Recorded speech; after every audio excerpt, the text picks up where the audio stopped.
I'm going to be telling you some tips on how to start a GFX business. So basically, I have 4 topics that we are going to go over because it's much more complicated than you might think, but at the same time, it's kind of simple.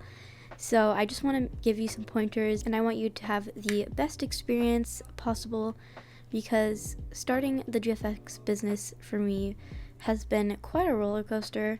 So I just want to give you some tips from my experience. I've been selling GFX for, I think, over 8 months, or around 8 months, somewhere around that timeline. So I do have quite some experience with it. So here are my tips and tricks for starting a GFX business. Topic 1 is to really decide if you want to start one. So there's a lot of things you have to take into consideration before you actually start one. If you're in school, that can really get in the way. Your life can get in the way a lot. And your motivation. Motivation has been really a test that I have been struggling with. I think I've got the hang of it now. So basically, I started my GFX server in around maybe August or something like that, around that time period. And around November, December, October, I really lost motivation to even make GFX. Like, I really was not into it anymore.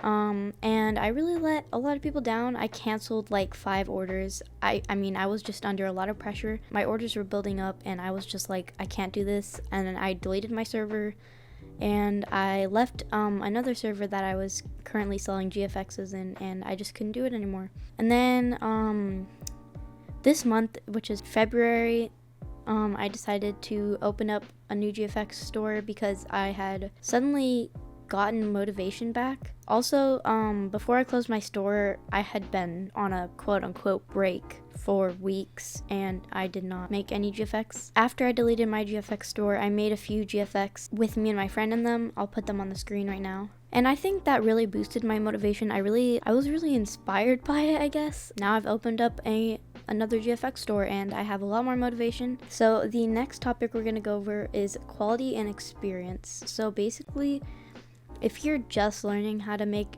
GFXs, then I would suggest definitely don't go into the GFX selling business. First of all, when you get hired in a shop, you have to like send in samples most of the time, and you could get turned down if your GFX are not like super experienced level looking.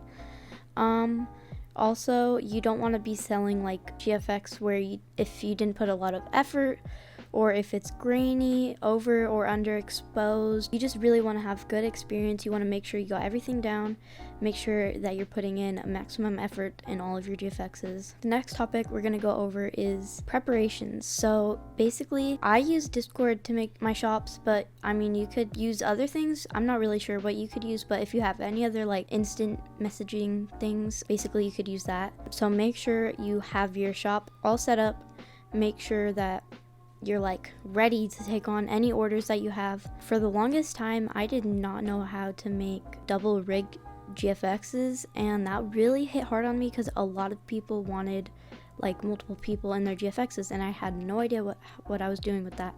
And I literally was making such a small mistake. I learned how to fix it, and now I've already sold one double rigged GFX, and I've only sold like 3 GFXs in my shop so far.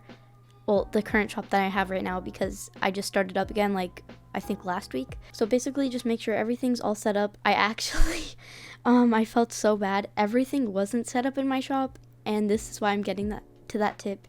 Everything wasn't set up, and people started joining, and I was like, oh gosh, no, I'm not ready yet. So that was like really hard. And then another thing you need to prepare for is the people. So basically, you might see all these videos, stuff that GFX artists hate, and honestly, a lot of it's true.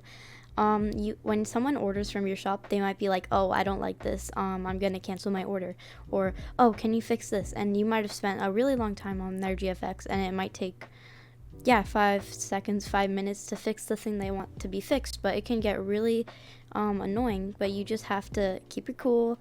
You just have to try not to get frustrated, even if it makes you really frustrated. I know how it feels. But yeah, just make sure that you're being as nice as possible to your customers and that they are getting the nicest experience possible.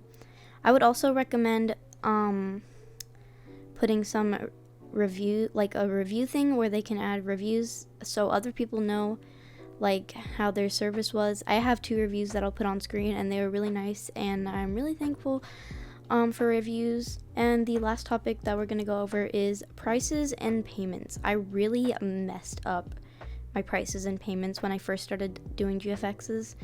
So basically in August, when I first started doing them, I had them like extremely low. I had them like, I think my highest price might have been $50.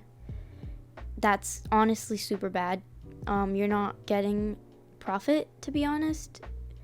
If it takes you like an hour or more to make their GFX and you're only getting, technically, you're only getting 3 Robux if someone buys like a shirt or like a game pass. If they pay 5, you're really not making enough profit for that. So honestly, here are my prices. I'll put them on the screen right now. I really upped my prices, and honestly, this has been more motivational for me because I really wasn't making that much money for what I was doing. Although it doesn't take me like too long, it could take up to like maybe 20 plus minutes depending on what kind of GFX it is. I honestly wasn't profiting. The last thing is a watermark. I was giving out free GFXs. I think it was free without a watermark or something like that, and I was like, I don't understand why I did that. I wanted people to buy from my shop, so I think that I was like, oh, let's make it really cheap and like it looks like you made it or something. So that was a really bad idea. Always put a watermark. Even if you trust the person like 100%, always add a watermark, because first of all, they could pretend that they made it, so that's great. And second of all, someone could steal it from them and then pretend that they made it. So basically, you want to make sure you have a watermark, not with their name, not with anyone else's name, with your name. You can make it super small. You can, well, at least make it noticeable. Make it small, noticeable. You can make it transparent. Just make sure it is seeable. If you guys enjoyed this video, don't forget to smash a like and subscribe. I love you all so much, and I'll see you in the next one. Bye!